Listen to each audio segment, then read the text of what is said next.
Hola amigos, ya estamos aquí de regreso para platicar sobre la resolución miscelánea, los complementos de los comprobantes, trámites, requisitos. A varios que estamos en contacto, les está inquietando el tema de los controles, ¿no? Que tiene la autoridad para verificar que vas al corriente en tu cumplimiento, porque a veces no coinciden. Precisamente me estaban diciendo ahorita en el receso de casos donde dice la opinión del cumplimiento es positiva y sin embargo ya llegó una invitación, ¿no?, al buzón de que te falta X declaración. Entonces pues pónganse de acuerdo porque la opinión dice que voy bien y la invitación dice que me falta, pero ya revisando no, si ya presenté la declaración, y es todo un show ahí con las notificaciones del SAT, porque yo lo he vivido. Yo he presentado la declaración y de pronto aún así, no obstante de haberla presentado, me mandan la invitación de que detectamos que está omiso en tal obligación y bueno, pues ahí está, ¿no?, el cumplimiento. El problema que yo le veo es que, bueno, ahorita es una invitación y como quiera, pues igual y se aclara y listo. Pero cuando la computadora, porque de verdad lo van a hacer, la programen para bloquear sellos, ahí es donde va a estar lo divertido. Bueno, al inicio del curso platicábamos entonces sobre este tema del bloqueo y desbloqueo de sellos. Les platiqué para qué sirve la lista LSO. El artículo 17H bis trae varios situaciones por las cuales puede haber un bloqueo preventivo de sellos. No es definitivo porque dan un plazo de 10 días para la aclaración, dan una garantía de audiencia al contribuyente.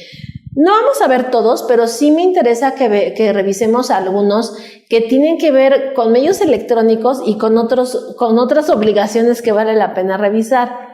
Por ejemplo, una causal de bloqueo es cuando el sistema detecte que los contribuyentes en un ejercicio fiscal, y estando obligados a ello, omitan la presentación de la declaración anual transcurrido un mes posterior a la fecha en la que se encontraban obligados a hacer esta declaración. Entonces, bueno, ahorita estamos de pronto preocupados, ¿no?, por varias cuestiones que a veces impiden el cumplir, y no estoy hablando ahí del tema de que no se tenga la información o que no se sepa cómo llenarla, sino a veces el tema es la misma aplicación del SAT que se bloquea, que de pronto no permite admisión de ciertos datos, etcétera. Y tanto para personas físicas como para personas morales, lo que nos está diciendo esta fracción es que si viene el vencimiento de la declaración anual y no cumplimos, y pasa un mes y en ese mes no cumplimos con la obligación, puede ser que el sistema nos bloquee los sellos. También se puede dar cuando dejemos de presentar 2 o más declaraciones provisionales o definitivas, ya sea que sean consecutivas o no. El dejar de declarar también invita a este tema del bloqueo de sellos. Y entonces, por esa razón, este año es trascendente el tema de la declaración anual, porque cambiaron el formato para personas morales de manera así muy drástica.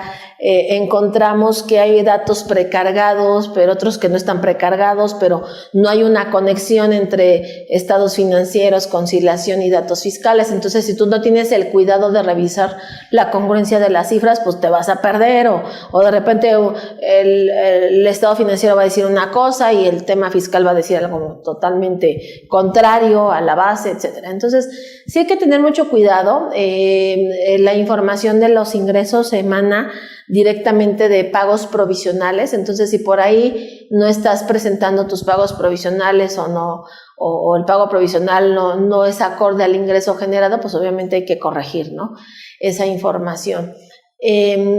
Hay contribuyentes que están entrando y de pronto me dicen, es que no vi toda mi información. A lo mejor sí presenté los pagos o sí timbré la nómina, porque también la nómina la jala de los FDIs, pero no veo que aparece de pronto la información que estoy buscando. Bueno, hay que verificar si está de verdad realmente pagado el impuesto, hay que verificar si no hay errores en el timbrado en el caso de la nómina, hay que verificar entonces cuándo se presentó el pago provisional, porque aunque tú lo presentes, no se actualiza tu base de información al momento. Es decir, puede ser que pasen días para que se refresque el sistema y se reconozca esa información.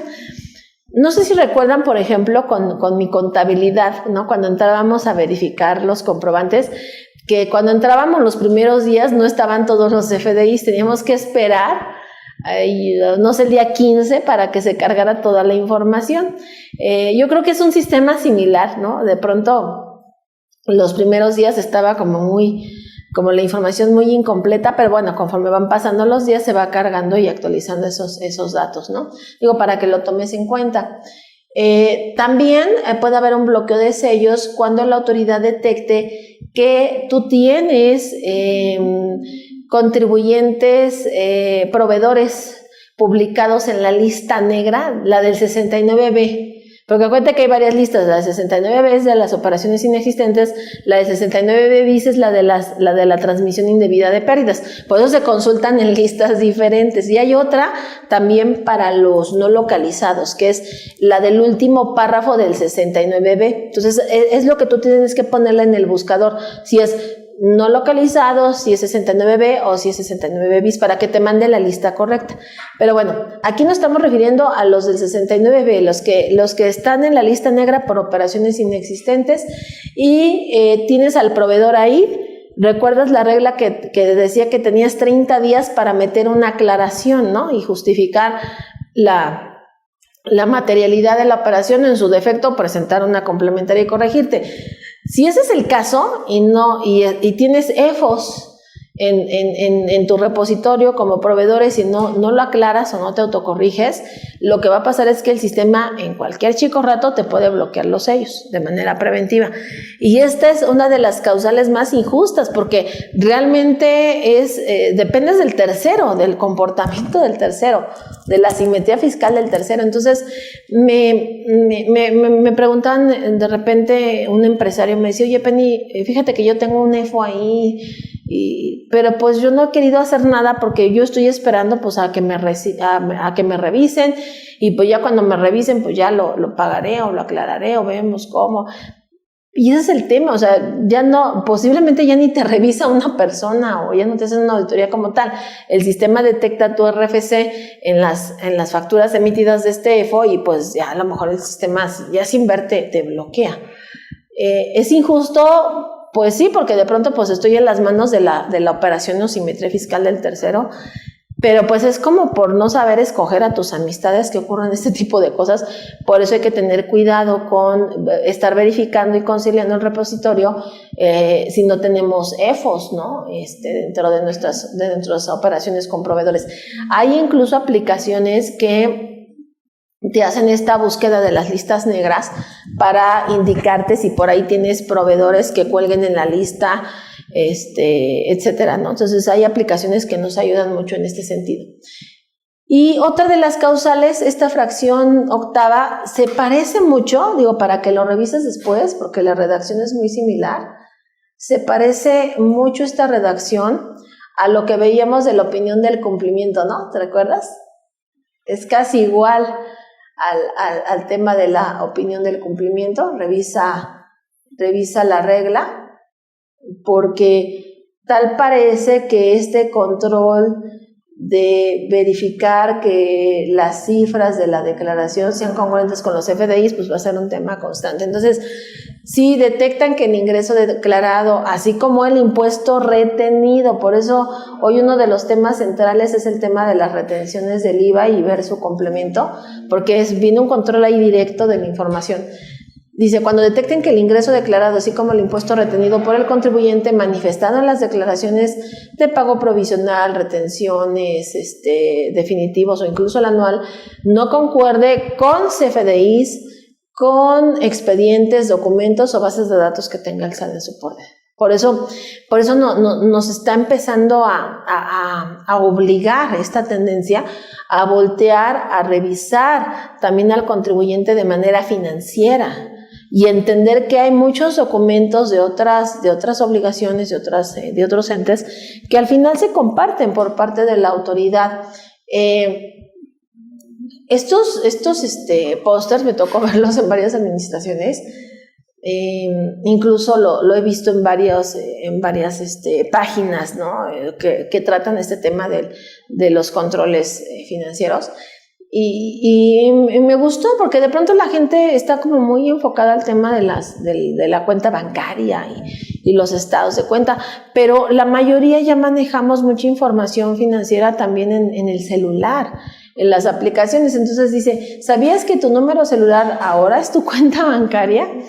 Es como breviario cultural, pero cuando todavía era la PGR, ellos no sé si lo tengan o yo creo que ya lo tienen, pero evolucionado. Tenían un sistema que buscaba información y coincidencias a partir de los teléfonos celulares. Entonces, con este programa se podían meter a consultar información de llamadas, de mensajes, de datos de tu celular, ¿no? Entonces, imagínate, ¿no? Que ahora, pues, dentro de la información que se puede consultar de tu celular, pues está la información de los bancos, ¿no? A través de las aplicaciones. Es interesantísimo, ¿no? Como de pronto todo ya cabe dentro del universo de la nube. Pero viene otra causal interesante, porque me va a ayudar a explicarles otras dos reglas. Quiero ver primero, ahorita me regreso a la fracción 8, quiero ver primero el artículo 86 de Código. Resulta que hay una sanción para los contribuyentes que no activen el buzón tributario y la sanción puede ir de 3,080 a 9,250 pesos.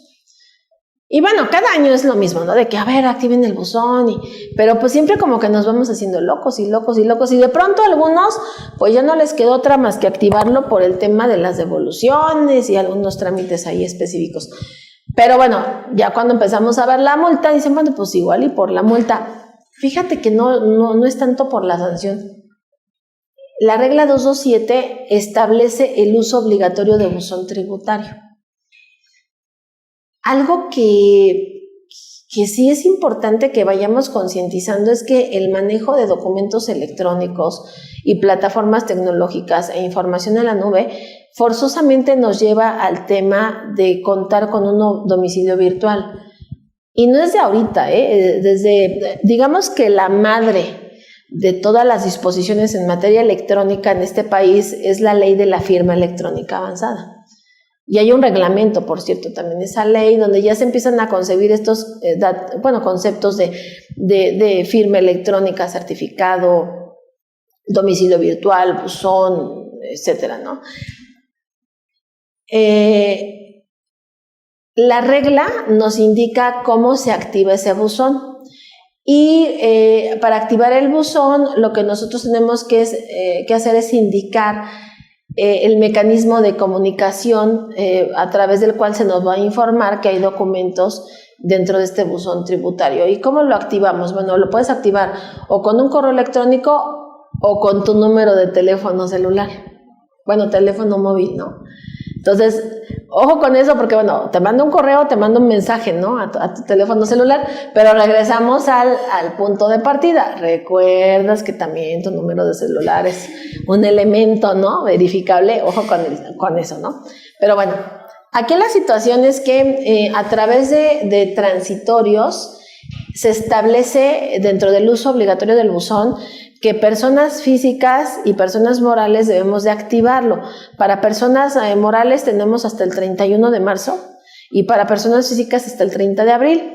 Y a las únicas que exceptúan en el transitorio es a los asalariados, porque los asalariados ellos van a tener un buzón igual, electrónico, pero se los va a tramitar la Junta Federal. Acuérdate que hay varias reformas de carácter laboral en medios electrónicos que se aplazaron, ¿no? para entrar en vigor, pero bueno, también los trabajadores van a contar con su propio buzón. El tema es que si no activas tu buzón, según la fracción octava de este artículo 17H bis, te van a bloquear los sellos. Entonces, no es tanto por la multa, es que si no lo activas, te van a bloquear los sellos. Y ahí te va otra noticia. El mecanismo para aclarar el bloqueo de sellos, ¿dónde crees que va a estar el trámite? Pues en el buzón. Entonces, pues es así como que va junto con pegado. Por eso es importante que vayamos entendiendo la necesidad de activar dicho instrumento. Una de las razones por las cuales para la autoridad es sumamente importante el que todos los contribuyentes contemos con un buzón activo, además del tema de la notificación fiscal y requerimientos y aclaraciones, es porque hay un artículo 21º transitorio en la resolución que establece que a partir del 31 de diciembre de 2020, si es que llegamos al 31 de diciembre, es decir, para el 1 de enero de 2021, el SAT va a abrir el buzón tributario para que autoridades distintas como el IMSS, el Infonavit, la CONAGUA, la Profeco, entre otros, puedan utilizar el buzón para depositar comunicaciones o notificaciones al contribuyente. Es decir, se entiende que el buzón tributario es un apartado postal virtual que la autoridad puede abrir a terceros para que terceros puedan utilizarlo y ahí depositarte comunicación. Ojo, no nos están preguntando, nos están avisando que lo van a abrir. Entonces, ojo con esto, ¿no? Y este tema va de la mano con el tema del trámite para obtener la contraseña. Fíjense que tenía varios años que yo no veía tanta maldad en la resolución. De verdad, es que cuando yo leí esta regla dije, no entiendo la autoridad, o sea, no entiendo qué es lo que busca. De verdad busca corregir, busca restaurar, busca castigar, o qué, no, o sea, cuando platicamos del bloqueo de sellos y una de las causales que vimos que es la de que cuando tengas EFOS, ¿no?, en tu repositorio, pues te puede bloquear el sistema. Hay muchos contribuyentes que les parece muy excesiva la medida porque, vamos, el sistema no tiene un sentido común para evaluar, por ejemplo, por ejemplo, si es un EFO, pues cuántas facturas son, a lo mejor es una y es una que pues por ahí se les chispoteó, trae ahí un error. Y vamos, y sin embargo el castigo pues es igual para el que tiene a lo mejor ahí 20 EFOs, ¿no? Y la autoridad no ha volteado a ver realmente qué es lo que está pasando a los empresarios de este país, qué es lo que necesita el contribuyente para crecer, para generar fuentes de empleo, para generar incluso más ingresos y con esos ingresos pues generar más recaudación, porque no se acercan al contribuyente, es decir, todo lo quieren controlar desde su escritorio, su computadora y no se acercan a conocer, por ejemplo, las formas de cómo se hace negocio en este país.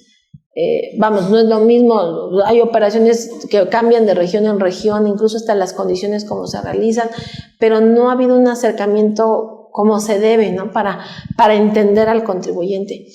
Y entonces, el año pasado se modificó el trámite para renovar la FIEL, incluso eso ya viene en Código Fiscal, también se modificaron,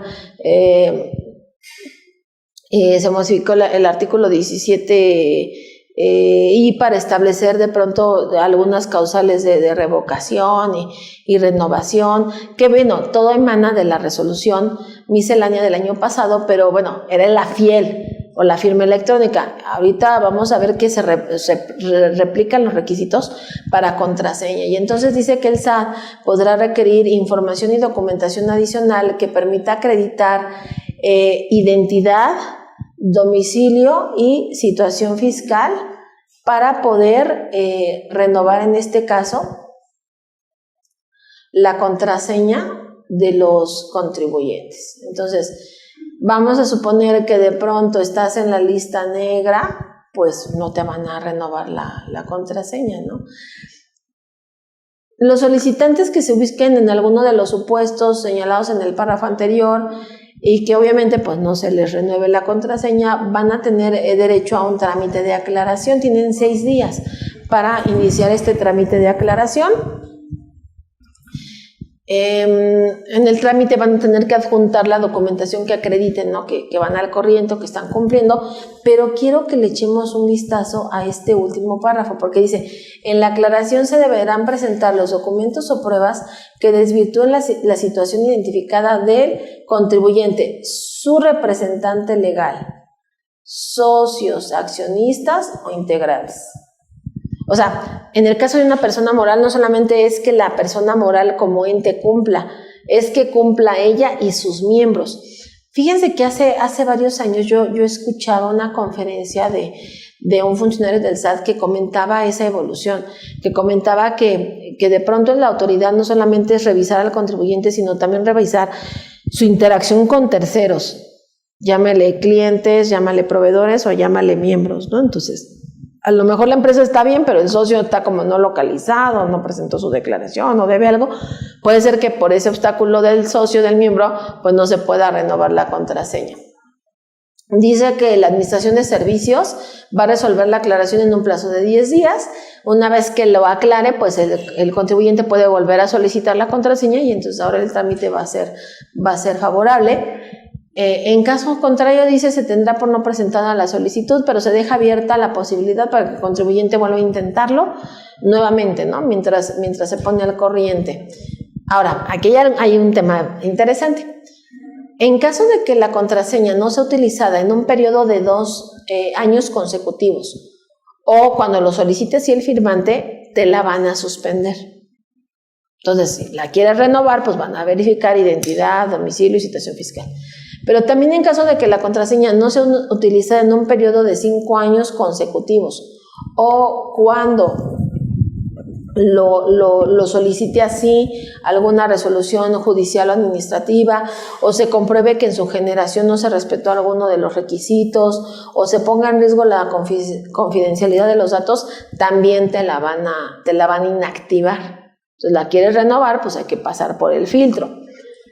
Y lo entiendo, entiendo también que la autoridad puede a lo mejor inactivarla porque el contribuyente entró en un trámite de fusión o escisión o también la cancelan cuando el contribuyente fallece, esa parte también la entiendo, pero el párrafo que vimos en rojo, sí como que me movió porque dice, cuando la autoridad fiscal identifique que el contribuyente se ubica en alguno de los supuestos de los que vimos hace ratito del artículo 17H bis, o sea, no solamente te va a bloquear los sellos, también te puede restringir el uso de la contraseña.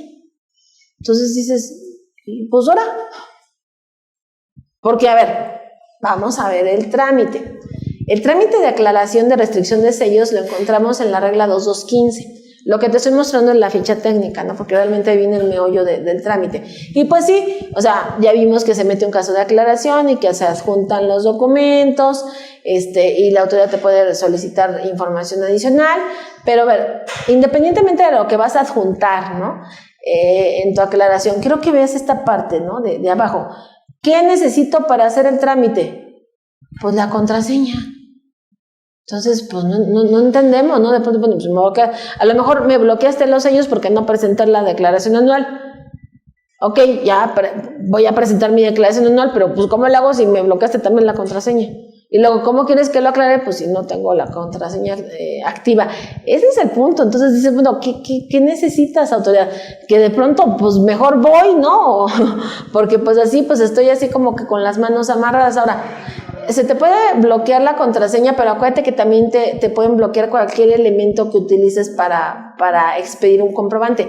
Hay que recordar que las personas físicas podemos timbrar incluso con la FIEL, con la firma electrónica, es un elemento que también puede entrar a este tema del bloqueo, ¿no? Para evitar que emitas algún comprobante. Entonces, pues así las cosas ahorita con estos temas.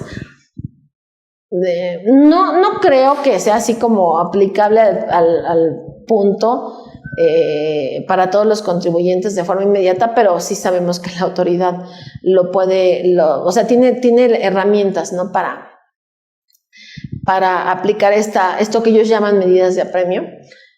Y lo que están buscando es pues, evitar que de pronto pues, el contribuyente eluda sus obligaciones o las modifique o las disminuya. Y por eso también hay reglas para ajustar el tema de las compensaciones. Hace rato que veíamos el diagramita de las empresas, digo, antes, cuando se podía y cuando existía la compensación universal, lo que pasaba es que muchos de las retenciones las compensaban con saldos a favor de IVA que se generaban de facturas de operaciones inventadas, ¿no? Y bueno, generamos saldos a favor y los saldos a favor pues los vamos compensando, ¿no? Contra nuestras contribuciones. Entonces dice el SAT, pues a mí no me llega ni la contribución, o sea, no me llega ni el IVA, no me llega la retención, no me llega nada. Como comentario, realmente la ganancia de estas empresas no es tanto la comisión que cobran en el servicio o en la factura. Su negocio real era que se quedaban se quedan, porque algunas, vamos a ver que evolucionaron el mecanismo, pero bueno, se quedan con las retenciones y se quedan con el IVA. Ese es realmente su negocio. Entonces, por eso el año pasado se modificó la ley de ingresos para intentar comenzar a restringir la compensación. Efectivamente tenemos una regla para saldos anteriores a 2018 porque hasta el año pasado podíamos incluso combinar impuestos diferentes, pero que siempre y cuando la regla fuera que fueran propios. Sin embargo, para este ejercicio, a pesar de que existe la regla, se modificaron las plataformas. Entonces, tanto para pagos provisionales como para declaración anual, ya no te deja el sistema más que compensar el impuesto de la misma naturaleza. ISR contra ISR, el IVA ya no te permite su compensación porque ahora sí ya se modificó la ley del IVA y se eliminó esa capacidad, ¿no?, de compensar esos saldos a favor, pero pues dada la situación de que ya no se puede compensar contra retenciones, solamente contra el impuesto idéntico, el igual, pues si generamos un saldo a favor de ISR, pues solamente lo podremos compensar contra impuestos sobre la renta. Y entonces la regla 2313 establece que si el saldo a favor se genera en pago referenciado y se aplica en una compensación dentro de pago referenciado, no vamos a generar trámite de compensación. Entonces la buena noticia es que regresamos al tema de que solamente llenamos la información de la declaración, aplicamos ahí la compensación y con eso sería más que suficiente. Ahora, no pueden entrar esta facilidad de no presentar trámite de compensación los contribuyentes de RIF. Este último párrafo se refiere a los contribuyentes del régimen de incorporación fiscal, porque acuérdate que ellos es una plataforma distinta a pago referenciado. Ellos tienen la declaración en mis cuentas y tienen otra clase de reglas. Aparte, acuérdate que aplican descuentos. Por esa razón es que a ellos sí se les solicitaría presentar un aviso, pero los demás contribuyentes, dado que ya no hay compensación universal y siempre y cuando lo hagas en la plataforma electrónica de pago referenciado, pues ya no te obligaría el trámite a presentar un aviso específico. Y bueno, siguiendo con este tema, también hay que considerar que tenemos una regla también nueva, modificada, la regla 2419 en materia de la actualización de información de socios o accionistas. La autoridad, y ese es un control antilavado, cada vez quiere tener un poco más de conocimiento acerca de quiénes integran a las personas morales. Quiénes son, dónde están ubicados, si son reales, ¿no?, por el tema de los prestanombres o testaferros. Y sabemos que mercantilmente existe la obligación de llevar un libro precisamente de la historia de esta sociedad, ¿no? Cuándo se constituyó, con qué capital, si ha habido un cambio en los accionistas, etcétera. Y es como letra muerta, porque de pronto yo, en las empresas cuando hacemos un check-up de las obligaciones y se les pregunta sobre este libro, no saben ni siquiera que lo tenían que llevar, ¿no?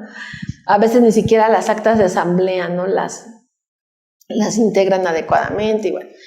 Aquí la regla lo que obliga es que cuando exista alguna modificación en cuanto a cómo está integrada la persona moral, en cuanto a la incorporación o la salida, ¿no?, de algún socio o accionista, en los 30 días siguientes a que se actualice el movimiento, habría que presentar un caso de aclaración, un aviso, donde vamos a dar a conocer en qué consistió esa modificación. Entonces nos van a pedir que ingrese, en este caso el contribuyente, que ingrese una solicitud de aclaración y que ingrese el documento protocolizado y digitalizado donde conste en qué consistió la modificación en cuanto a los miembros de la persona moral. Entonces esto es algo, en cierto modo novedoso, porque ahora no solamente es tenerlo en un libro, sino también es elevarlo a nivel de trámite para que el SAT conozca la operación.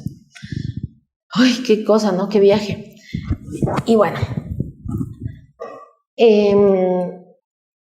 vimos trámites, pero la realidad es que a pesar de que la autoridad conoce declaraciones y conoce trámites, cada vez es más notorio su necesidad de conocer información también más detallada de las operaciones.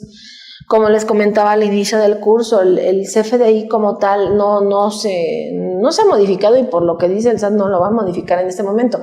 Lo que está generando son complementos que le ayudan a obtener más información cada vez más precisa de las operaciones. Un complemento que se modificó y que entró en vigor precisamente este ejercicio es el complemento de nóminas. Para el tema laboral, yo les recomiendo que consideren que la Ley Federal del Trabajo trae modificaciones muy interesantes en torno a incluso a las nuevas herramientas tecnológicas. Es muy interesante lo que viene en cuanto a esos cambios en la Ley Federal del Trabajo.